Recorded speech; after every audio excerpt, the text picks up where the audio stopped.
Hi there. Today we are going to learn how to add carrier accounts in 2Ship. With 2Ship, you can use our carrier accounts to fit your shipping needs. But you also have the option in this configuration panel to add your own carrier accounts. To do this, just click Open under Add My Carrier Accounts option. Now you'll be prompted to search and find the carrier you want to add. You can switch this view to a list view or a grid view, depending on what you prefer.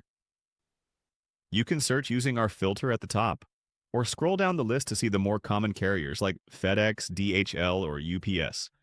If you don't see your carrier, you can search for it. Once you find the carrier you want, hit the Add button on the Carrier Account Setup page. The setup will depend on the carrier you're adding. Some are easier than others.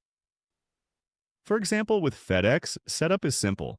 Just enter the name of your account number, and select the country and currency for this account. You can also link it to a location.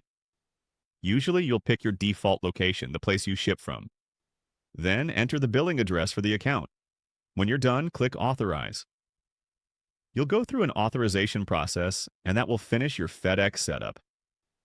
It's very important that any account you add this way is linked to a location. This lets you see rates for that carrier.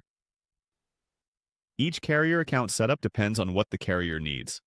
Always read through and check what information is required before you start, so you have everything you need to set up the account.